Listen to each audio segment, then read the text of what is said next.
My name is Sophia Loran, and my life is not my own. From the moment I was born, my path was carved in marble and gold. As the sole heiress to the Loran luxury empire, my value was measured in stock prices and social connections. My parents, especially my mother, were the architects of my cage. The latest blueprint for my life? A merger disguised as a marriage with Lucien Blackwood. His family's tech billions would diversify our portfolio. He was handsome in a cold, sculpted way, and our conversations were like corporate negotiations. Every time he kissed my cheek, it felt like a business seal. "It's time you learned the business from the ground up, Sophia," my father announced one evening, his voice leaving no room for argument.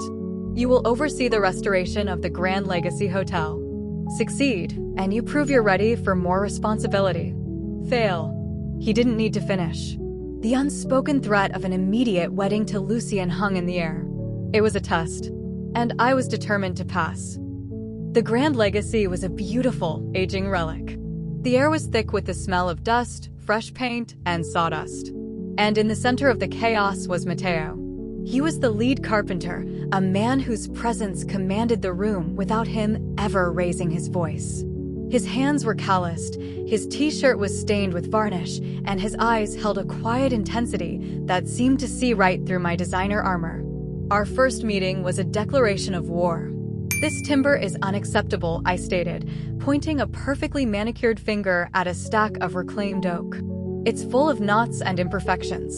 Get a new shipment." Matteo didn't even look up from the intricate mantelpiece he was sanding. "That's 100-year-old heart pine, princess. The imperfections are its history. Something you can't just buy and replace." "How dare you?" I spat, my face flushing. "I am your boss." Finally, he turned his gaze to me, and it was like a physical shock. "No," he said calmly. "You're the temporary manager. I work for the integrity of this building. And right now, you're in my way." I hated him. I hated his calm defiance, his rugged pride, the way he made my privileged life feel flimsy and meaningless. For weeks, we were locked in a Cold War. I issued orders. He ignored them with infuriatingly logical explanations.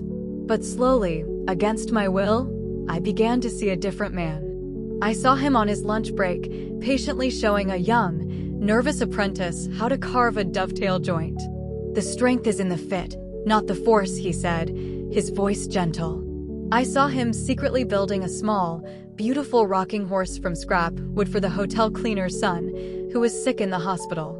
One day, I publicly tore into a young waitress for spilling a tray of water.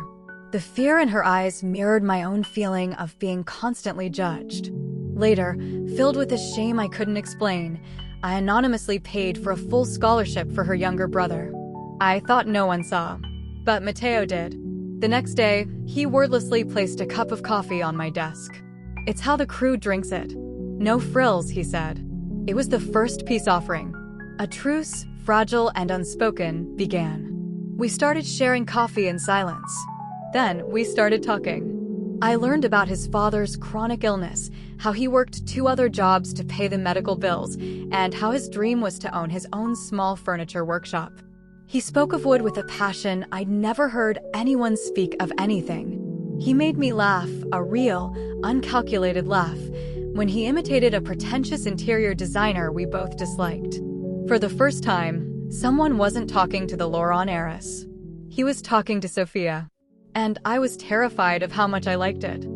The turning point was a cold, stormy night. The power went out in the hotel. I was trapped in my office, the wind howling like a banshee. Matteo found me by the light of his phone. "Scared of the dark, princess?" he teased, but his eyes were kind. Terrified, I admitted, my voice a whisper, revealing a truth I hid from everyone. He built a small fire in one of the giant, and used hearths using scrap wood. We sat on the dusty floor, wrapped in old drop cloths, the firelight dancing on our faces. He told me about his family's journey to this country, about their struggles and their triumphs. I told him about the suffocating weight of my name, the constant pressure to be perfect. "I see you, Sophia," he said, his voice low and serious. "Not the one in the magazines. The one who's brave enough to be afraid. The one who paid for that kid's scholarship even though she'd never admit it. My heart was pounding. He leaned in slowly, giving me every chance to pull away. I didn't. The kiss was nothing I had ever experienced. It wasn't polite or strategic. It was hungry, passionate, and real. It tasted of coffee, sawdust, and freedom. In that moment, my gilded cage shattered. We began a secret life. Stolen moments in his tiny workshop filled with the scent of cedar, late-night drives in his beat-up truck, and conversations that lasted until sunrise. With him, I felt truly alive. I was no longer an heiress. I was just a woman in love. But our bubble was fragile. Lucien grew suspicious. My constant late nights at the hotel didn't add up. I became careless, giddy with a happiness I couldn't contain. The end came on the day of the hotel's grand unveiling. The renovation was a stunning success. My father was actually smiling. For a fleeting moment, I thought I had done it. I had proven myself. But then, Lucien approached my father, handing him a manila envelope. My blood ran cold. The party was in full swing when my father called me into his private office.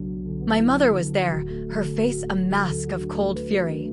"Explain this," my father growled, scattering photos across his desk. Photos of Matteo and me, kissing, laughing, holding hands. My mother's voice was the true dagger. "You foolish, selfish girl. Do you think he loves you? He loves the idea of your money. We will ruin him. We will bury his family. His father will lose his medical care. Is your little fantasy worth destroying that man's entire life?" The emotional blackmail was a masterstroke. They weren't just threatening me, they were threatening the very man I loved, targeting his most vulnerable points. Shattered, I ran to Matteo. I was ready to give up everything. My name, my fortune, my family. For him. But when I got to his apartment, he was already packed. His face was a heartbreaking mixture of love and resolve. "Your mother paid me a visit," he said, his voice hollow. "She was very persuasive." "Matteo, she's lying. Don't listen to her." "She's not lying about what they can do, Sophia," he said, his eyes glistening. "My love for you would be a cage for you. You were born for a world of sunlight, and I would only ever be able to give you shadows. I can't let you choose me. I won't be the reason you lose everything you are." He pressed a small, beautifully carved wooden heart into my hand. "I made this for you. It's the only heart I can ever give you." Tears streamed down my face, choking my words. "Please, don't do this." He pulled me into one last, desperate kiss that tasted of salt and goodbye. "I love you," he whispered against my lips. "That's why I have to let you go." And then he walked away, leaving me standing in the doorway of his empty apartment, my own heart splintering into 1,000 unrecognizable pieces. Thank you for watching. Share, subscribe, and like.